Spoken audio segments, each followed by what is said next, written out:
नमस्कार साथियों, स्वागत है आपका अपने YouTube चैनल RJ18 चुनावी खबर। मैं जितेंद्र कुमार आपका हार्दिक स्वागत करता हूं। आज हम अपने इस वीडियो में राजस्थान की 25 लोकसभा सीटों का ओपिनियन पोल है वो लेकर आए हैं कि किस सीट पर कौन सा प्रत्याशी है वो चुनाव जीत रहा है, कौन सी पार्टी मजबूत है, कौन सी पार्टी का प्रत्याशी यहाँ से अपनी सीट निकालने में कामयाब हो सकता है। अगर आपने अभी तक हमारे चैनल RJ18 चुनावी खबर को सब्सक्राइब नहीं किया है तो चैनल को सब्सक्राइब करें, लाइक करें, शेयर करें। सबसे पहले हम देखते हैं झुंझुनू लोकसभा सीट। झुंझुनू लोकसभा सीट से भाजपा से शुभकर्ण चौधरी चुनाव लड़ रहे हैं तो कांग्रेस से बृजेंद्र ओला चुनाव लड़ रहे हैं। दोनों के बीच में कड़ी संघर्ष है, कड़ा टक्कर है, लेकिन माना जा रहा है कि शुभकर्ण चौधरी यहाँ पर मजबूत है। शुभकर्ण चौधरी इस टिकट को निकालने में कामयाब हो सकते हैं।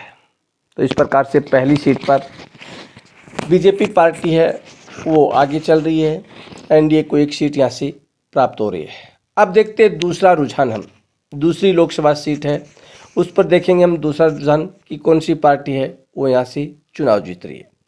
तो दूसरा है सीकर लोकसभा सीट। सीकर लोकसभा सीट से भाजपा से सुमेधानंद सरस्वती चुनाव लड़ रहे हैं तो यहाँ से कांग्रेस ने अपना प्रत्याशी नहीं उतारा और गठबंधन किया सीपीआईएम के साथ। सीपीआईएम से अमराराम चुनाव लड़ रहे हैं। यहाँ से सुमेधानंद सरस्वती 2 बार के सांसद रह चुके हैं और एक बार फिर से यहाँ से वो चुनाव जीतते हुए नजर आ रहे हैं। इस प्रकार से एनडीए को 2 सीटें। उसके बाद में तीसरी सीट आती है चूरू लोकसभा सीट। यहाँ से बीजेपी से देवेंद्र झाझड़िया है तो कांग्रेस से राहुल कसवा। यहाँ से राहुल कसवा मजबूत माने जा रहे हैं, यहाँ से वो चुनाव जीतते हुए नजर आ रहे हैं। इस प्रकार से 3 सीटों में से 2 भाजपा के खाते में जा रही है, 1 सीट है वो कांग्रेस के खाते में जा रही है। देवेंद्र झाझड़िया नए कैंडिडेट है जबकि राहुल कसवा 2 बार यहाँ से भाजपा से सांसद रह चुकी है। उसके बाद में आती है बीकानेर लोकसभा सीट। बीकानेर लोकसभा सीट से अर्जुन राम मेघवाल बीजेपी से चुनाव लड़ रहे हैं तो गोविंद राम मेघवाल है कांग्रेस से चुनाव लड़ रहे हैं। दोनों केंद्र सरकार में मंत्री रह चुके हैं। अर्जुन लाल वर्तमान में मंत्री है। एक बार फिर से अर्जुन राम मेघवाल यहाँ से चुनाव जीतते हुए नजर आ रहे हैं। इस प्रकार से उसके बाद में गंगानगर लोकसभा सीट से प्रियंका बालन बीजेपी से चुनाव लड़ रही है तो कुलदीप इंदौरा कांग्रेस से चुनाव लड़ रहे हैं। कड़ा संघर्ष मुकाबला टक्कर मानी जा रही है, लेकिन प्रियंका बालन को मजबूत माना जा रहा है। इस प्रकार से पहली 5 सीटों के रुझान में एनडीए 4 पर, इंडिया गठबंधन 1 पर, यानी भाजपा 4 सीटें प्राप्त कर रही है और कांग्रेस 1 है।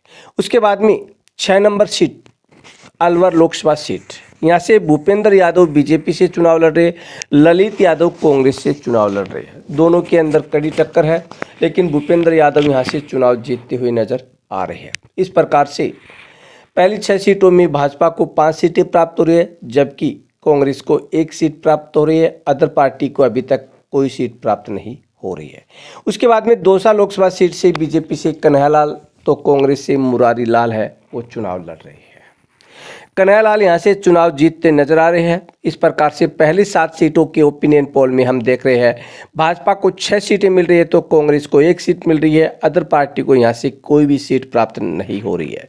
उसके बाद में देखते हैं भरतपुर लोकसभा सीट से बीजेपी से रामस्वरूप कोहली है वो प्रत्याशी है तो कांग्रेस ने संजना जाटव को अपना प्रत्याशी बनाया है। यहाँ से रामस्वरूप कोहली है वो चुनाव जीतते हुए नजर आ रहे हैं। इस प्रकार से पहली 8 सीटों के ओपिनियन पोल में भाजपा 7 सीटों पे, कांग्रेस 1 सीट प्राप्त कर रही है। उसके बाद में अगली लोकसभा सीट देखते हैं हम जयपुर ग्रामीण लोकसभा सीट। यहाँ से राव राजेंद्र सिंह बीजेपी से चुनाव लड़ रहे हैं तो अनिल चोपड़ा है वो कांग्रेस पार्टी से चुनाव लड़ रहे हैं। यहाँ पर कांग्रेस पार्टी और बीजेपी में दोनों में कड़ा संघर्ष माना जा रहा है, लेकिन राव राजेंद्र सिंह चुनाव जीतते हुए नजर आ रहे हैं। इस प्रकार पहली 9 सीटों में से 8 भाजपा के खाते में, 1 कांग्रेस के खाते में जा रही है। उसके बाद में हम अगली लोकसभा सीट है वो देखेंगे जयपुर शहर लोकसभा सीट। यहाँ से मंजू शर्मा बीजेपी से चुनाव लड़ रही है, प्रताप सिंह खाचरियावास है वो कांग्रेस से चुनाव लड़ रहे हैं। यहाँ से मंजू शर्मा चुनाव जीतती नजर आ रही है क्योंकि जयपुर ग्रामीण और शहरी दोनों लोकसभा सीटों पर भाजपा है वो काफ़ी ज़्यादा मजबूत है। इस प्रकार पहली 10 सीटों में भाजपा को 9 सीटें, कांग्रेस को 1 सीट प्राप्त हो रही है। उसके बाद में 11 नंबर सीट है करौली धौलपुर। यहाँ से इंदु देवी जाटव भाजपा से चुनाव लड़ रही है कि भरतलाल जाटव है वो कांग्रेस से चुनाव लड़ रहे हैं। दोनों में काफ़ी टक्कर है, लेकिन इंदु देवी जाटव यहाँ पर मजबूत मानी जा रही है, वो यहाँ से चुनाव जीतती हुई नजर आ रही है। इस प्रकार से पहली 11 सीटों में 10 पर भाजपा, 1 पर कांग्रेस है वो चुनाव जीत रही है। उसके बाद में नागौर लोकसभा सीट। नागौर लोकसभा सीट से ज्योति मिर्जा बीजेपी से, हनुमान बेनीवाल इंडिया गठबंधन की आरएलपी पार्टी से चुनाव लड़ रहे हैं। यहाँ से हनुमान बेनीवाल ये चुनाव जीतते हुए नजर आ रहे हैं। इस प्रकार से भाजपा को 10 सीटें, इंडिया गठबंधन को 2 सीटें, उनमें 1 सीट है वो आरएलपी के खाते में जा रही है। इस प्रकार से हमने पहली 12 सीटों का जो पहले चरण की है उनका ओपिनियन पोल देखा। उसके बाद में 13 नंबर सीट है जालोर लोकसभा सीट, राजस्थान की सबसे महत्वपूर्ण सीट मानी जा रही है। यहाँ से पूर्व मुख्यमंत्री अशोक गहलोत के पुत्र वैभव गहलोत कांग्रेस से चुनाव लड़ रहे हैं, तो लुम्बाराम चौधरी बीजेपी से चुनाव लड़ रहे हैं। यहाँ से लुम्बाराम चौधरी है वो हारते हुए नजर आ रहे हैं। उसके बाद में जोधपुर लोकसभा सीट से गजेंद्र सिंह बीजेपी से, करण सिंह उचियार्डा कांग्रेस से, ये सीट भी कांग्रेस के खाते में जाती हुई नजर आ रही है। करण सिंह ऐसे चुनाव जीतते हुए नजर आ रहे हैं। इस प्रकार पहली 14 सीटों में से 10 भाजपा के खाते में, 3 कांग्रेस के खाते में, 1 बार आरएलपी के खाते में जा रही है। उसके बाद में अगली लोकसभा सीट है उदयपुर। उदयपुर लोकसभा सीट से बन्नाराम राउत है वो बीजेपी से चुनाव लड़ रहे हैं, जबकि ताराचंद मीणा वो कांग्रेस से चुनाव लड़ रहे हैं। बन्नाराम राउत यहां से चुनाव जीतते हुए नजर आ रहे हैं। इस प्रकार से 15 सीटों में से 11 भाजपा के खाते में, 3 कांग्रेस के खाते में, 1 आरएलपी के खाते में जा रही है। यानी इंडिया गठबंधन 4 सीटें और एनडीए गठबंधन 11 सीटें प्राप्त कर रहा है। उसके बाद में अगली लोकसभा सीट है, उस लोकसभा सीट के बारे में हम चर्चा करेंगे। अगर आपने अभी तक हमारे चैनल को सब्सक्राइब नहीं किया तो चैनल को सब्सक्राइब करें, लाइक करें, शेयर करें तथा कमेंट करके आप अपनी राय जरूर दें। उसके बाद में अगली लोकसभा सीट आती है टोंक सवाई माधोपुर लोकसभा सीट। यहाँ से बीजेपी से सुखबीर सिंह जौनपुरिया, तो कांग्रेस से हरीश मीणा चुनाव लड़ रहे हैं। यहाँ से ये सीट है वो सुखबीर सिंह जौनपुरिया जीतते हुए नजर आ रहे हैं। इस प्रकार से भाजपा को 12 सीट, कांग्रेस को 3 सीट, आरएलपी को 1 सीट पहली 16 सीटों के ओपिनियन पोल में देखने को मिल रही है। उसके बाद में अगली लोकसभा सीट है वो चित्तौड़गढ़ लोकसभा सीट है। चित्तौड़गढ़ से बीजेपी से सीपी जोशी जो वर्तमान राजस्थान भाजपा अध्यक्ष है, तो कांग्रेस से उदयलाल आंजना चुनाव लड़ रहे हैं। यहाँ से सीपी जोशी है वो चुनाव जीतते हुए नजर आ रहे हैं। इस प्रकार से पहली 17 सीटों में से 13 भाजपा के खाते में, 3 कांग्रेस के खाते में, 1 आरएलपी के खाते में जा रही है।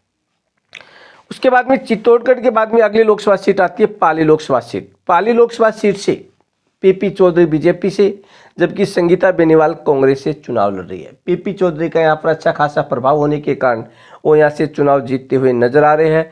तो इस प्रकार से पहले 18 सीटों में से भाजपा के खाते में 14 सीटें, कांग्रेस के खाते में 3 सीटें, अन्य के खाते में 1 सीटें जाती हुई नजर आ रही है। आप भी कमेंट करके अपनी राय जरूर दें कि कौन सी पार्टी मजबूत है, कौन सी पार्टी चुनाव जीत रही है। उसके बाद में अगली लोकसभा सीट देखेंगे हम पाली के बाद में झालावाड़ लोकसभा सीट। झालावाड़ 12 लोकसभा सीट से दुष्यंत सिंह बीजेपी से जो वसुंधरा राजे के सुपुत्र है, तो कांग्रेस से उर्मिला जैन भाया चुनाव लड़ रही है। इस प्रकार से दुष्यंत सिंह यहाँ से चुनाव क्लियर जीतते हुए नजर आ रहे हैं। और यहाँ इस प्रकार पहली 19 सीटों में से भाजपा के खाते में 15, कांग्रेस के खाते में 3, 1 सीट आरएलपी के खाते में जा रही है। उसके बाद में झालावाड़ के बाद में कोटा बूंदी लोकसभा सीट के बारे में चर्चा करेंगे। ओम बिरला यहाँ से बीजेपी से चुनाव लड़ रहे हैं। प्रहलाद गुंजल है जो भाजपा से कांग्रेस ज्वाइन की है, वो कांग्रेस से चुनाव लड़ रहे हैं। इस प्रकार से पहली यहाँ से ओम बिरला वो चुनाव जीतते हुए नजर आ रहे हैं। इस प्रकार से पहली 20 सीटों में 16 बीजेपी के खाते में जा रही है, 3 सीट कांग्रेस के खाते में, 1 सीट है वो आरएलपी के खाते में जाती हुई नजर आ रही है। उसके बाद में seat number 21 Ajmer Lok Sabha seat. यहाँ से बीजेपी से वर्तमान सांसद भागीर चौधरी है, तो उनके सामने रामचंद्र चौधरी को पार्टी ने टिकट दिया कांग्रेस से।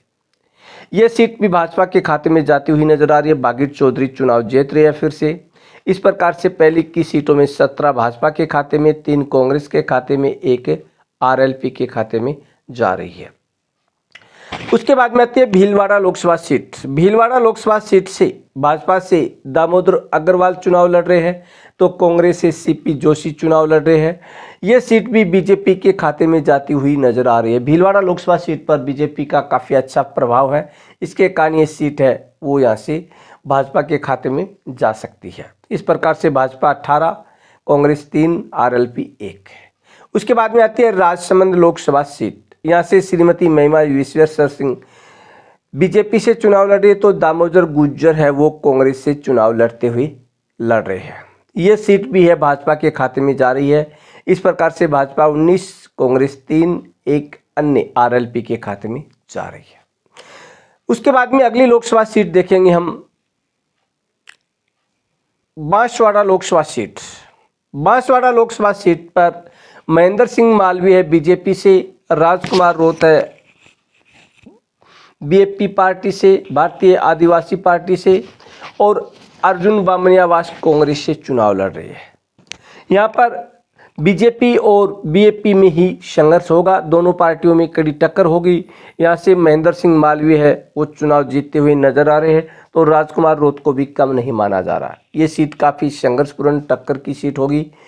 अगले ओपिनियन पोल में हम देखेंगे कि यहाँ पर कौन सा प्रत्याशी ज़्यादा मजबूत हो सकता है, लेकिन अब तक माना जा रहा है कि यहाँ से महेंद्र सिंह मालवीय है वो बीजेपी से यहाँ से चुनाव जीतते हुए नजर आ रहे हैं। इस प्रकार से Bhajpa 20 seat, Congress 3 seat, RLP 1 seat. अब है 25 number seat, Barmer Lok Sabha seat. Barmer Lok Sabha seat काफ़ी संघर्षपूर्ण, काफ़ी कठिन सीट है दोनों पार्टियों के लिए। कैलाश चौधरी बीजेपी से वर्तमान सांसद है लगातार 2 बार से, तो रविंद्र भाटी ने भी निर्दलीय के रूप में ताल ठोक दिए, वर्तमान में सीयू के विधायक है। उमेद बेनीवाल जो हाल ही में आरएलपी छोड़कर कांग्रेस में शामिल हुए हैं वो चुनाव लड़े, तो यहाँ से रविंद्र भाटी चुनाव जीतते हुए नजर आ रहे। इस प्रकार से पहले इस ओपिनियन पोल में हमने देखा कि भाजपा पार्टी है वो 20 सीटें प्राप्त कर रही है, 3 सीटें कांग्रेस पार्टी प्राप्त कर रही है, 1 सीट आरएलपी प्राप्त कर रही है, एक निर्दलीय के रूप में रविंद्र भाटी जीत रही है। ये हमारे ओपिनियन पोल के अनुसार राजस्थान का चुनावी समीकरण है। आप भी कमेंट करके जरूर बताइए कि क्या कौन सी सीट पर कौन जीत सकता है। RJ 18 चुनावी खबर को सब्सक्राइब करें, शेयर करें।